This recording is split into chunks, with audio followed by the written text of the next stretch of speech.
Assalamu alaikum everyone, this is Amir Barki from 47th Common. Okay, the purpose of making this video is that lately I have been receiving so many messages about essay writing and pressy writing और हमेशा बच्चे पूछते रहते हैं and I give them my feedback. लेकिन I believe कि वो काफ़ी नहीं होता. 4 से 5 पॉइंट्स जो पॉसिबल होते हैं हम लिख के भेज देता हूँ मैं, लेकिन there is certain routine behind that as well. ठीक है. सो ऐसे राइटिंग में और प्रेसी राइटिंग में कुछ चीज़ें हैं इंपॉर्टेंट जो आपने अपने यानी कि जहन में रखनी है. First and foremost, there is no shortcut. ठीक है, कोई शॉर्टकट नहीं है when it comes to mastering essay writing skills हो गई या प्रेस राइटिंग की स्किल्स हो गई. उनको मास्टर करने के लिए एक रूटीन का होना बड़ा ज़रूरी है. देखें, after going through PMS and CSS, दो चीज़ें जो मैंने निकाली हैं वो ये है कि आपके दो तरह के टेस्ट होते हैं. आपके रीडिंग स्किल्स का भी टेस्ट लिया जाता है, आपके राइटिंग स्किल का भी टेस्ट लिया जाता है. आपके रीडिंग स्किल का जो टेस्ट होता है वो कंडक्ट करते हैं थ्रू प्रेसी एग्ज़ाम. ठीक है. और रीडिंग का जो आपके राइटिंग का जो टेस्ट है वो आपके ऐसे के पेपर में वो जो है आपकी वो स्किल देखी जाती है. अगर आप एक एविड रीडर नहीं है, अगर आपकी कॉम्प्रिहेंशन अच्छी नहीं है, अगर आप आइडियाज़ को अपनी अंडरस्टैंडिंग के मुताबिक मैनिपुलेट नहीं कर सकते, तो आप कभी भी एक अच्छी प्रेसी नहीं लिख पाते. आप कभी भी कंपोजिशन के पैराग्राफ के क्वेश्चंस को सही तरीके से आंसर नहीं कर पाएंगे. So this is very very important कि आपकी कॉम्प्रिहेंशन अच्छी हो. और कॉम्प्रिहेंशन कहाँ से अच्छी होती है? आपके रीडिंग से. सेम गोज़ फॉर ऐसे राइटिंग एज वेल. अगर आपका कंटेंट कन्विंसिंग नहीं है, आपकी लैंग्वेज में हारमनी नहीं है, आप अपने थॉट्स को पेन डाउन नहीं कर पा रहे हैं, सो अगेन आप नहीं लगता मुझे कि आप ऐसे को क्वालिफाई कर पाएंगे. सो रीडिंग एंड राइटिंग ये दोनों चीज़ें साथ साथ चलती हैं. You can not exclude one from another. ठीक है. आप ऐसे नहीं कर सकते कि एक को सिर्फ आप मास्टर करना शुरू करें और दूसरी जो है खुद ब खुद ठीक हो. ऐसे नहीं हो सकता. So you have to read and then you have to pen down those ideas जो कि अभी आपने रीडिंग के थ्रू यानी कि सीखे हैं. So it goes like this. So कोई शॉर्टकट नहीं है. 3-4 महीनों की 5 महीनों की एक रूटीन है. आपको पता होना चाहिए कि मेरे दिन में जो रात का ये 2 घंटे हैं इसमें I will be doing reading and writing. So आपको पता होना चाहिए. It's like that. ये ऐसा नहीं है कि आप 4 से 5 चीज़ें जो किसी ने बता दी हैं आप वो मास्टर कर लें, सो दैट्स इट. नहीं, आपको एक रूटीन का हिस्सा अपने आप को बनाना पड़ेगा. हम सब ने ये किया हुआ है. दूसरी इंपॉर्टेंट बात, आपको आपके एरिया का पता होना चाहिए. नो योर एरिया, कि आपकी जो एक स्ट्रेंथ है वो लाई कहाँ पे करती है. एग्जाम्पल मैं आपको देता हूँ. जब मैं खुद CSS में अपीयर हो रहा था 2018 में ही मैं CSS में भी अपीयर हुआ, PMS में भी अपीयर हुआ.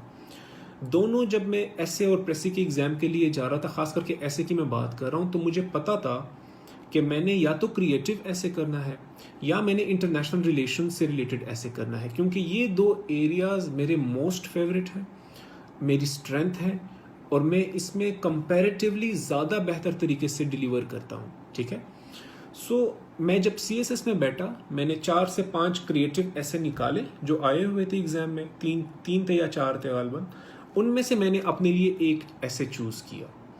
PMS में जब मैं बैठा तो मैंने 2-3 इंटरनेशनल रिलेशन से रिलेटेड ऐसे निकाले, उनमें से मैंने एक सेलेक्ट किया. जब आपको आपका एरिया पता होता है तो एटलीस्ट आप उस लॉट में कभी नहीं होंगे जो एग्ज़ाम के बाद ये कहता है कि ओ शिट यार, मैं फ़लाना ऐसे कर लेता तो मैं पास हो जाता, ये ऐसे मैंने गलत चूज़ किया, मुझे वो वाला करना चाहिए था. ये बाद में उनको रियलाइज़ होता है कि वो ज़्यादा बेहतर था मेरे लिए. सो आप कम से कम इस लॉट में नहीं होंगे. और आपकी लैंग्वेज काफ़ी कन्विंसिंग होती है. क्योंकि मैं पढ़ाता हूँ, सो एट टाइम्स मैं स्टूडेंट्स को देखता हूँ, मैं सेशन के एंड पे सबको बताता हूँ कि इंडिविजुअली कि आपने इन 2-3 एरिया से निकल के ऐसे नहीं करना, आपने इन 2-3 एरिया से निकल के ऐसे नहीं करना. उनकी स्ट्रेंथ्स पता चल जाती हैं. एट टाइम्स ऐसे होता है कि एक लड़का जब सोशल इशू पे अटेम्प्ट करता है तो उसका कंटेंट या लैंग्वेज कन्विंसिंग नहीं होती, लेकिन वही बच्चा जब स्टेटिस्टिकल कोई ऐसे अटेम्प्ट करता है तो ऑल टुगेदर अनदर अकाउंट हो जाता है. वो language convincing, content relevant, ideas में हारमनी, सारी चीज़ें बैठ जाती हैं. वो इसीलिए क्योंकि हमारे स्ट्रेंथ्स डिफरेंट हैं. जब स्ट्रेंथ्स डिफरेंट होते हैं तो लैंग्वेज की जो कन्विंसिंग एलिमेंट होता है वो खुद ब खुद चेंज होना शुरू हो जाता है. ये नेचुरल सी चीज़ है, इस चीज़ पे गौर करें, आपको पता होना चाहिए कि आपका एरिया कौन सा है। This is something which is very important. तीसरी इंपॉर्टेंट बात, learn to produce and reproduce your content. It's not like कि आपने जो रट्टा लगाया वही चीज़ आ गई जो कि तू और आपने लिख डाली, ठीक है। आजकल उस तरह के एसेस आ भी नहीं रहे। सो 90% चांसेस ये होती हैं कि आपको उस टाइम बैठ के सोच के खुद ही लिखना पड़ेगा। सो आप में ये नैक होना चाहिए, ये स्किल होनी चाहिए कि मैं कैसे चीज़ों पे सोचूं, किस तरह प्रोड्यूस रिप्रोड्यूस करूं। फिर एस्पायरेंट्स आगे से कहते हैं कि सर इसके लिए तो बंदे को फिलोसोफर होना चाहिए, एक बड़ा अच्छा रीडर हो, वगैरह वगैरह। देखें, जब मैंने 2018 में ऐसे किया, वो फियर्स और ड्रीम्स ये दो वेरिएबल्स थे उसमें जिसके साथ वो डील करता था।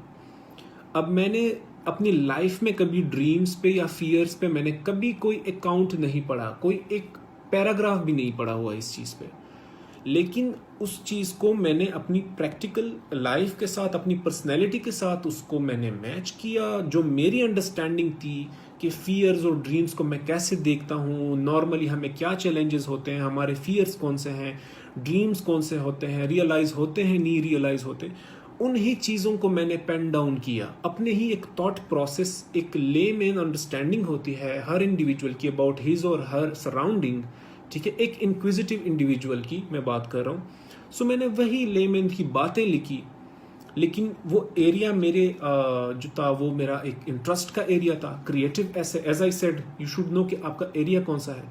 सो मेरी लैंग्वेज तो कन्विंसिंग होनी ही थी, और मेरी आइडियाज़ में हार्मनी आया, और मैंने खुद प्रोड्यूस किया सारा कंटेंट, कोई बुक उसमें नहीं पढ़ी थी मैंने, ठीक है। तो वो अल्हम्दुलिल्लाह पास हुआ। So this is something which is very important. Kindly मुझे बच्चे कहते हैं कि सर हमें वो बताएं कि मैं एनर्जी क्राइसिस पे कहाँ से ढूंढूं, मैं पॉपुलेशन प्रॉब्लम पे कहाँ से वो करूं, मुझे लाइफ के बारे में कोई बुक बताएं। ये कुछ चीज़ें होती हैं, आप टेलर्ड प्रिपेयर करते हैं, कुछ चीज़ें टेलर्ड होनी चाहिए आपकी, ठीक है, लेकिन एट द सेम टाइम आप पे ये स्किल होना चाहिए कि आप खुद से लिखें। मैं तो कम अज़ कम अपने सेशन में यही कराता हूँ कि मैं उनको टॉपिक देता हूँ, उस पर 100 to 150 वर्ड्स में कहता हूँ खुद से लिख के आओ, ताकि बाई एंड ऑफ सेशन उनमें ये एबिलिटी हो खुद से लिखने वाली। So this is something which is very important. Another important thing is that a good writer जो है वो ज़रूरी नहीं कि good essay writer हो। essay writing is altogether another genre, ठीक है। उसमें एक काफ़ी disciplined approach होती है आपके पास। There are certain rules, there are regulations, there are limitations in which you have to execute an account, ठीक है। So आप उसमें रहते हुए एक चीज़ को लिखते हैं। वो मैंने कुछ चीज़ें लिखी हुई भी हैं आप लोगों के लिए, राइटअप है, अगर आप स्क्रॉल डाउन करेंगे पेज में तो आपको वो भी मिल जाएंगी। द थिंग इज़ कि अगर आप एक अच्छे राइटर हैं तो ज़रूरी नहीं कि आप एक अच्छे ऐसे राइटर होंगे।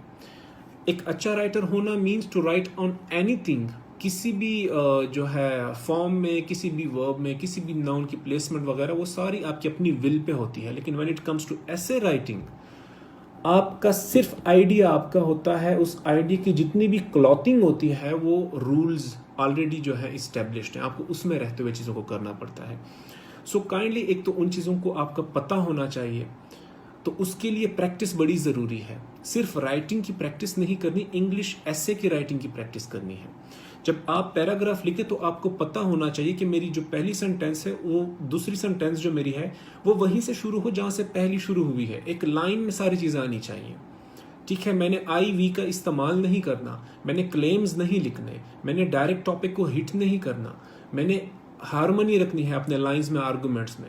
सो देयर आर फ्यू थिंग्स जो कि आपके जहन में होनी चाहिए व्हेन यू आर राइटिंग ऐसे, ठीक है। और ये चीज़ें कहाँ से आती हैं? प्रैक्टिस से आती हैं। आप डेली बैठे रात को 1 घंटा रीडिंग करें, उसी को उसके बाद उस पर 1-2 पैराग्राफ्स लिखें, लेकिन उसको लिखें ऐसे के रूल्स में, जस्ट लिखें नहीं, ऐसे के जो रूल्स हैं उसमें रहते हुए काइंडली उसको लिखें। So these are a few things that I needed to share with you people, because I almost give my feedback to everybody जो मुझे मैसेज करता है, but at the same time there are a few things, few disciplinary things जो कि आपको follow करनी पड़ेंगी। हमने की थी, हम सब ने की थी, आप भी करें। 4 से 5 माह की ये डिसिप्लिन है, अप्रोच है। अगर आप इसको जो है अपनी रूटीन का हिस्सा बना लेते हैं तो आप काफ़ी आराम से कर लेंगे। It is very much doable this exam, ठीक है, आराम से हो जाता है। हमने किया है, आप भी कर सकते हैं, ठीक है। We come from a very humble background, सारा कुछ वही है।